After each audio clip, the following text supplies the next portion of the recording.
The Locked On Podcast Network presents the NBA Big 3 in 30.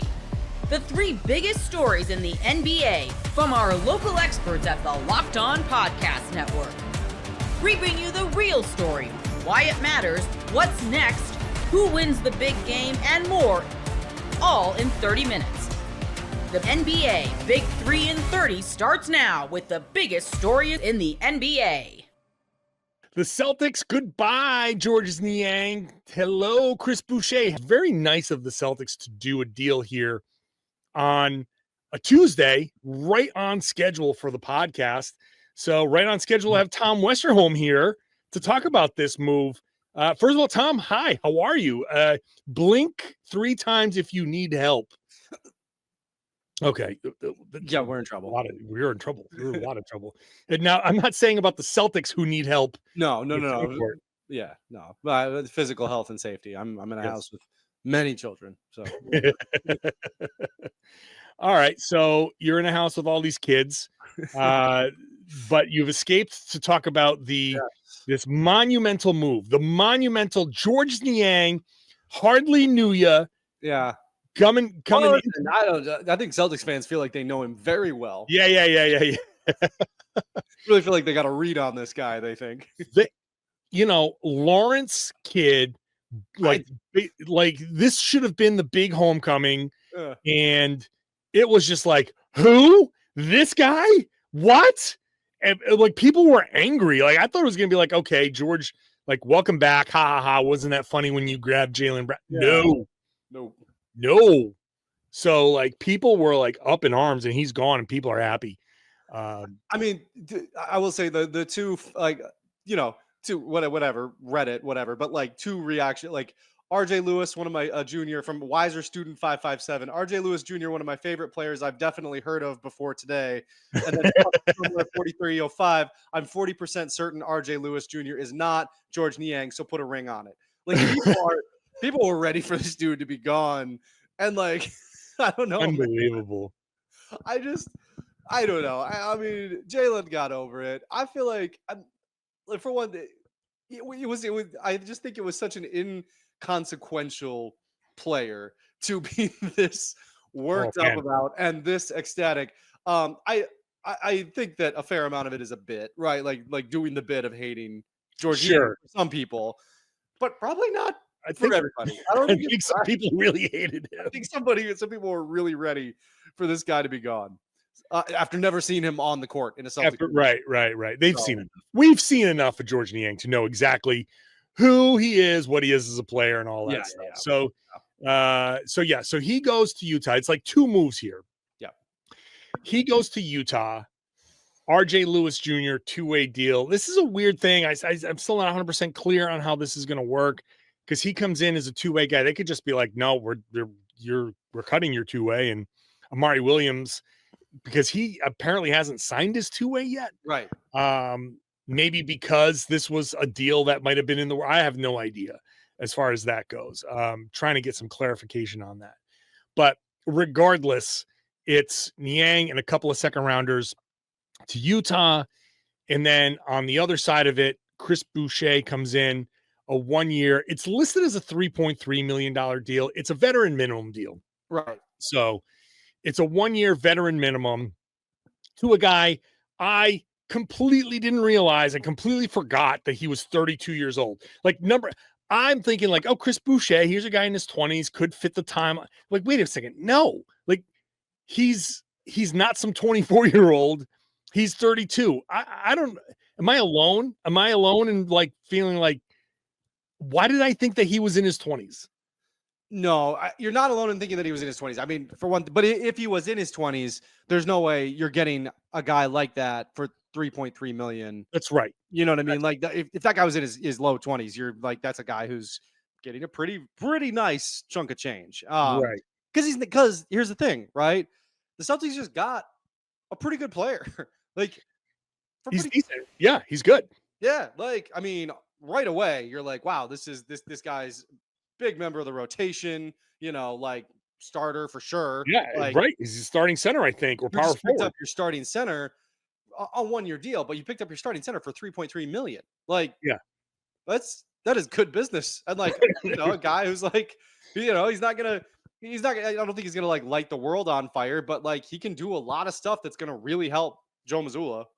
And yeah, I mean, so let's backtrack for a second, because the money part is important, and I don't want to I don't want to dive in like okay, here's the financials and be boring, but the reality is 8.2 million went out, 3.3 came in, but it's not really 3.3 because veteran minimum deals are subsidized by the NBA, so it's a little bit less than that on the salary cap, which means they're about 8 million now under the second apron, which is important, and also important, only about 4 million away from the first apron. Yep. So now you have, okay, Anthony Simons, you can see if you can flip him and get him down, and maybe you get somebody to take Xavier Tillman for nothing, and you maneuver your way under the first apron, and now all of a sudden the Boston Celtics have access to a full mid-level or access to a sign and trade deal where you can acquire somebody via sign and trade.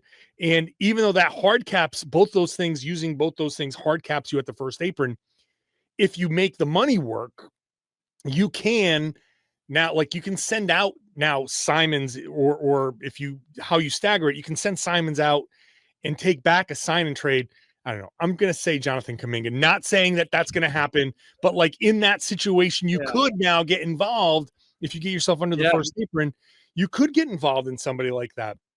And that is important, right? Because we know this year doesn't mean a damn thing. This is the soft tank, this / gap year / transition. You're trying to find the pieces around year of Chris Boucher. The year, right. And so our buddy Chris Boucher comes in and it's like, hey, look, he's a good player. Yeah. Right. He's kind of what they needed. He's small at 6'9", but he is a shot blocker, rebounder. And, last season he shot 36% from three. He's a 34% career 3-point shooter. He has 1 year where he shot 38%. The rest is kind of below average. But and importantly, from the field test with Boucher, you're like, that guy shoots 43% from the three against the Celtics, right? Like he's a guy who feels like he hits a lot of shots against the Celtics. So, important things to keep in mind here.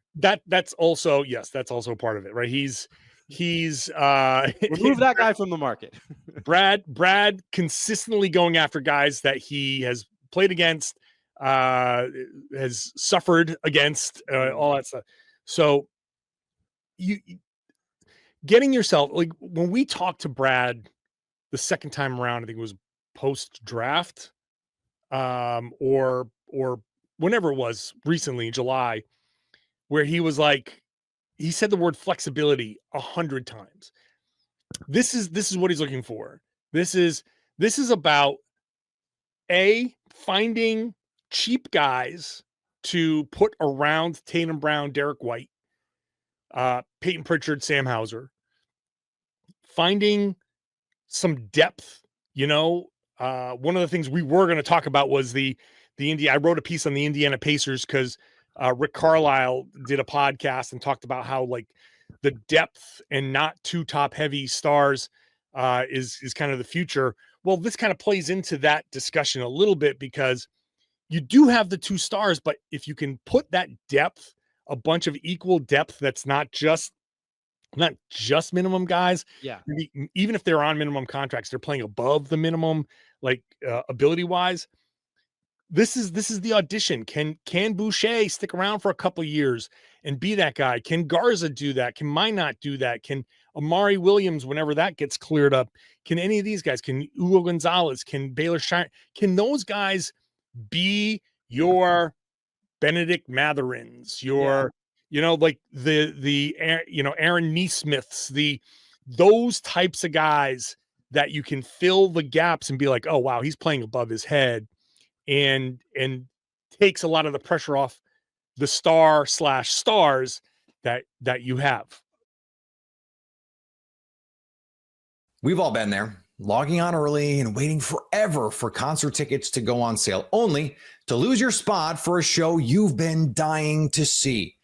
Live music should be about making memories, not dealing with the stress of ticket shopping. That's where Gametime comes in. Gametime makes getting concert tickets faster and easier than ever. Prices actually drop as it gets closer to showtime, and you can save up to 60% off with their killer last-minute deals. With Gametime, the price you see is the price you pay. No hidden fees. Take the guesswork out of buying concert and show tickets with Gametime. Download the Gametime app, create an account, and use code LOCKEDONNFL for $20 off your first purchase. Terms apply. Again, create an account and redeem code LOCKEDONNFL for $20 off. Download the Gametime app today. Last minute tickets, the lowest price guaranteed.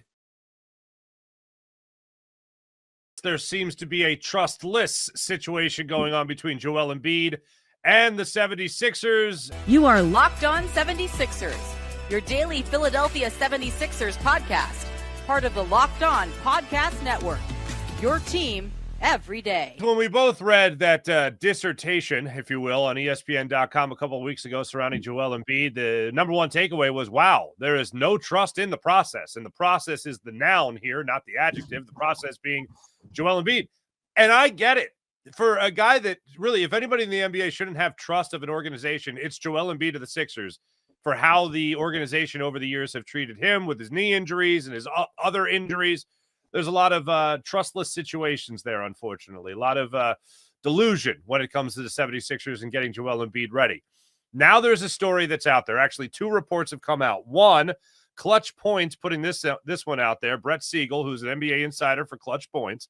The last line of this, I think, is the key. Now, this is coming from NBA Summer League. NBA Summer League, during conversations there, they spoke to rival executives in the Eastern Conference. That's who Clutch Points caught up with.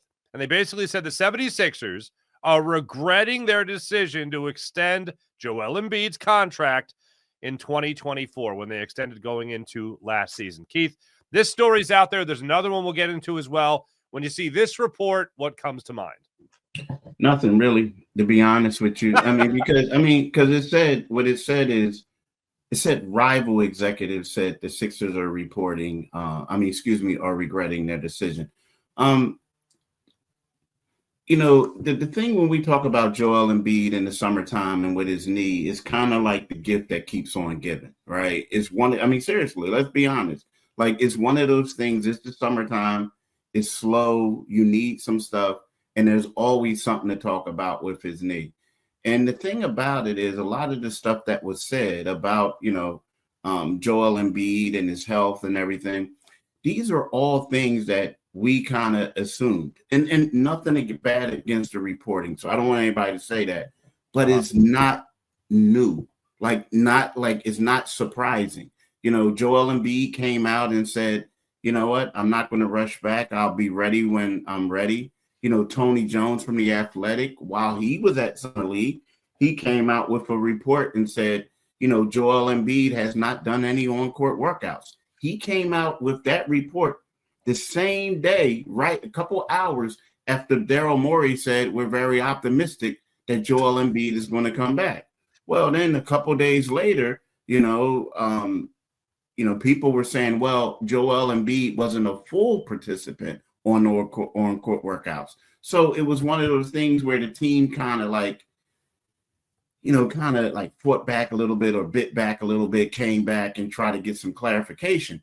But when we look at all this, none of this can be surprising because let's face it, the last time we saw Joel Embiid, he was benched in the fourth quarter because he couldn't move. That's the last time he played. And then he has this surgery. And then another thing is we're talking about it was, I hate to keep repeating myself, but it was the second surgery in 14 months, the third one on that knee in 9 years, right? So now we're getting reports that, oh, well, he may not be ready. Yeah, I kind of agree. He probably won't be. And then secondly, the thing that gets me is, that they regret, giving them that contract. Yeah, they do. Yeah, they do. Think about it. Like, come on. Like if we're going to be real, like you gave this guy a contract and now all of a sudden he's like, he was on a shelf again. And the contract doesn't even kick in until the start of next season, not this upcoming season, the following season. So yeah, they regret giving them that contract because that could be a major disaster, you know, for the front office. Mm-hmm. Here's where I take it a little bit differently. The fact that this stuff is coming out, this isn't just you and me and other writers saying, let's talk about Joel Embiid's knee, because we all know the story there. The new addition, although you're right, I agree, it's not surprising, but the new addition is a league executive saying, oh yeah, the Sixers have acknowledged that, like, to me, that they think it was a mistake, that they regret giving him that contract extension. Well, yeah, I think all of Philadelphia kind of feels that way as well at this point. Even if probably the most loyal fan there is to Joel Embiid probably goes, yeah, probably not the best idea. But for it to come out, even though it's through a source, it's through somebody telling the reporter, hey, by the way, I talked to the Sixers and they're regretting their decision. That is an acknowledgement that is a new, breadcrumb in this trail we're trying to fall into what the Sixers were thinking in the first place by giving him the extension. He's a player that unfortunately has a laundry list of injuries. This isn't something that's just popped up over the last 2 years where it's like, wow, this Iron Man, all of a sudden he's just getting hurt like this. But we'll trust he's more of what he was before than what he'll be for the future. That's not the case. The Sixers put even more trust in this guy for 3 more years after the current contract is up, which, as you pointed out, doesn't start till next year. And then they doubled down on it by bringing in Paul George, saying this guy will be a difference maker. He's got his own injury problems. Can't even make it through the offseason without getting a surgery late in the game. So there's new things coming out that only, unfortunately, drive you more in the direction of brace yourself for disappointment, as opposed to, hey, get ready, because this is the season where they push all the chips in the middle of the table and they're going to win big, baby. So I feel like we're getting these little drips, little drops, little breadcrumbs being dropped in our direction here when it comes to the Joel Embiid saga. And I'll also say this, no matter what, Keith, even if someone listening right now, someone watching right now was the biggest Hinkyite out there, if they were the biggest Joel Embiid loyalist out there, you got to be thinking that, aside from the disappointment, you didn't expect that when you invested your time in the process, you didn't expect that aside from following basketball, you'd also be following medical reports to which you're following them. And you'd also not be expecting to be following what has turned out to be a flat out soap opera between the Philadelphia 76ers and Joel Embiid. Yeah. I mean, to me, this is a sign for what could occur this season. Like you said, you didn't imagine that it would be a soap opera. But the way things are right now, unless Joel comes back and he plays healthy, I mean, he plays like close to MVP type level. It's going to be one of those things that's set up to be a soap opera. But you know what? I'm not really surprised with the report. And the reason being is because when you go to Summer League, people talk. And the thing about executives will tell you more about an opposing team, what they're hearing, than they will about your team. Like, Daryl Morey, for instance, said the bubble championship, right? He talked about that, but, he didn't talk about the Houston Rockets. He didn't talk about, anything else like that. But so people will tell you that. But at the same time, when he had that interview with ESPN, and I know some people took what I said out of context about retirement.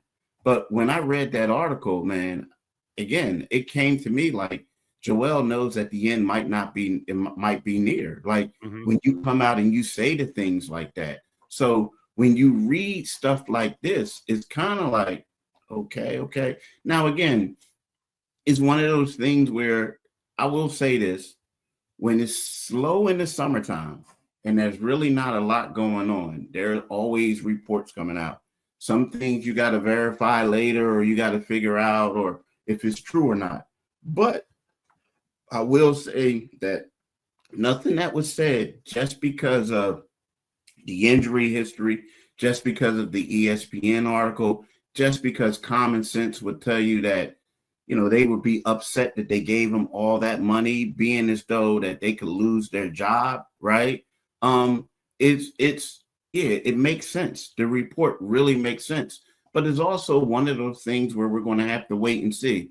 I honestly believe in regards to Joel Embiid returning, the only person who knows 100% is Joel Embiid, right? I honestly believe that, so what they said, Tony Jones wrote from The Athletic, said that he has not been on the court. Sixers came back and said full participant. But at the same time, when you see videos of people working out at the gym, you don't see Joel. You just don't. So it is in common. And like I know, unless Joel says, you better not put this photo of me. A photo of Joel on the team website getting up shots would basically make the Sixers fans so happy, and it will calm down the panic.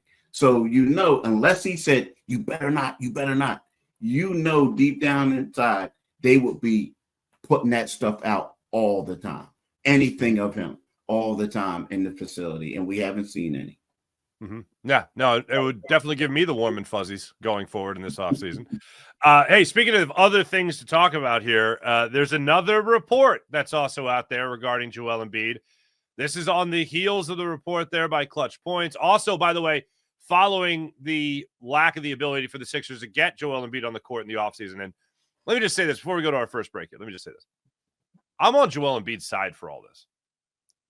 All the dysfunction leading up to this year, I wouldn't trust the Sixers. I wouldn't rush back for anything. Like if you put yourself in the shoes of Joel Embiid right now, those huge shoes of Joel Embiid, would you rush back for an organization that has mismanaged injuries in the past and now brought you to this point and maybe had those broken promises? Because the number one thing I took away from that ESPN article on Joel Embiid was, wow, there really is no trust when trust was being asked of Sixers fans for so many years. Even now, there's literally no trust. And now this report by Clutch Points puts it out there saying that the 76ers regret the extension. First off, yeah, I would too. But on the other part of it, I don't fault Joel Embiid one bit for taking his sweet ass time when it comes to this particular injury, this particular surgery, and trying to get back faster than the schedule is saying he should. So I will say that when it comes to the defense of Joel Embiid. Ever wished managing your money felt easier? With Monarch Money, it can. Whether you're growing your savings or planning a big purchase, Monarch puts you in the driver's seat. It's like having your own personal CFO, giving you full visibility and control over your finances. Monarch Money is more than a budgeting app. It's a complete financial command center. You can track all your accounts, investments, and spending in one place. So in addition to managing your money, you're also building wealth. Take control of your finances with Monarch Money. Use code LOCKEDONNFL at monarchmoney.com for 50% off your first year. That's monarchmoney.com, code LOCKEDONNFL for half off your first year. Question submitted. Said, from talking with people in the media and other Locked On guys, do you think that the media as a whole believe the draft was rigged for the Mavs? I mean, I think it is the overwhelming sentiment. I would say if you talk to media who is not or not big time media, it's the joke, right? It's a joke from a lot of people. But if it's like a main if it's like a main media person who's been around for a long time, or maybe a lot of the seasoned vets have at least been there for an NBA draft lottery up in Chicago before, or maybe they were at the last one. A lot of them have been in the room at times. Zach Lowe's talked about that, being in the room at times. Different reporters have been in the room whenever those ping pong balls and the numbers and combinations and stuff are drawn. So if it's one of those people, then a lot of, I would say big media people or well-known media people, they will attest that it's almost impossible to rig it. I mean, there's different articles, especially after this last year, with Cooper coming to Dallas and Dallas getting that pick after Luka trade. I mean, of course it was the top thing that everybody went to. And you know what? I totally get it. And it's like, if for some reason they could have pulled it off, then you know what? Yes. I actually am a person who believes in some of the stuff in history. I'm not going to go down to through each of the things that I do think the NBA intervenes at times. Shocking, 2006. But this one, it's so hard because when you talk to the right people and there's so many people in the room and how the process is, it's not, it's impossible with the frozen envelope and all that stuff from the past. So, as much as like I want to believe it, and honestly, I wouldn't care because I'm like, yes, Dallas, the fans, they need something with this after the trade. It's just really hard to believe that it was actually rigged. And I'm sorry for the people who do believe that, but it's just really impossible when you have that many people in the room. You can go find many articles. I think Chris Mannix wrote, which shout out if I'm suggesting a Mannix thing. I think he wrote a great article and stuff about it back around the same time of it. So I want to believe that it was probably rigged, but it's impossible to do at the same time. Another question submitted said best case scenario for Coop comparison. Person asking the question says, is it Kawhi? It probably isn't going to be Luka. If you had to guess, how do you think he will progress offensively, since it's very much can go in any direction? Which I love that you go ahead and point out that it's probably not going to be Luka. It's not going to be Luka. Cooper is a different player than Luka. I feel like this is going to be one of the number one things with Mavs fans this year, or at least the casual Mavs fans, if we want to say that. That will want to look at counting stats of Luka versus Cooper, or even some of the like step back threes highlights type of thing that Luka had early on, and want to do the comp to Cooper. And that's just not going to be fair to Cooper, because Cooper's just a different type of player, right? Like it's just, he's just different than Luka, and that Luka or Cooper is more of the, it's more of that Kawhi coming out of San Diego State, type of mold. It is that Jason Tatum type of mold. I've been kind of vocal about the like the Jalen Johnson path. Like Jalen Johnson before his injury last year, there were people saying like he was like borderline all-star. And I know some people think you're like probably undershooting when you throw out Jalen Johnson's name and not a Kawhi Leonard, because it's not as a sexy like resume or type of thing. I'm not saying he's like Jalen Johnson is his peak. But when you go back to Jalen Johnson's rookie season in Atlanta, he averaged 16 points a game, 9 boards, 3 assists, 36% from 3, over 50% from the field. And if you told me you got that in Cooper's rookie season, I'd be pretty dang happy, especially the rebounds at 9 boards a game.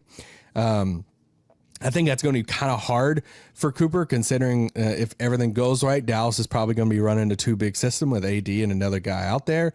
But yeah, I mean, I think that's the best case scenario for Cooper in his career offense. Then I think you're looking at like a Tatum, Kevin Garnett with a 3. I've been more planting my flag on Kevin Garnett as like peak Cooper. A lot of people disagree with me on that, and that's fine. I think he'll be better on the perimeter than KG. But I did a whole episode on that a while back if you want to go back and listen to that. Another person wrote in and said, biggest threat to Cooper winning Rookie of the Year. I think he's got it in the bag. I mean, he's got minus odds on FanDuel, so that's pretty wild considering where he should win this award, especially considering like Harper went to a situation where he's probably going to come off the bench in San Antonio. Wow, that's a lot of money for De'Aaron Fox. Biggest threat to Cooper, though, I mean, I feel like Ace Bailey is the number one guy that I'm looking at and saying, all right, you're probably going to play a ton of minutes in Utah. You're probably going to take 1 million shots a game. Could we have a situation, I've joked about this before, that at the end of the season where the national media is debating, well, Ace Bailey's averaging, a lot more points per game than Cooper, but the Jazz suck. And Cooper's impacting winning on a playoff type of team. So is that going to be the debate for Rookie of the Year type of thing? I don't think it will. I could see a path it goes down. Ace Bailey's my pick of the biggest threat. Sleeper pick, and I'm going to butcher the name, Yakuchonis, in Miami. Sleeper pick. If you're looking at down the odds and you're like, who's somebody I could like really look at there? I could see that situation working pretty good for him. And last one I want to throw in here before we take a break. Someone wrote in and said, Cooper ends the season 37% from 3. Ends up averaging 16 points a game. AD qualifies for end of season awards. Kyrie comes back, post All-Star break for 30 or so games. So if you're getting all 3 of those games, where do you think Dallas is and this person says, do you think they're fighting for a play-in? Do you think they're top 4, top 6? How do you see the season going? I think if all those 3 things happen, you get 30 regular season games from Kyrie. 80 plays enough games to where he's qualifying for the end of season awards, and Cooper's 37% from 3, 16 points a game, then I think you're comfortable in the top 6 for sure. I think the only debate to me is like, man, if you're getting all those 3 things, are you top 4?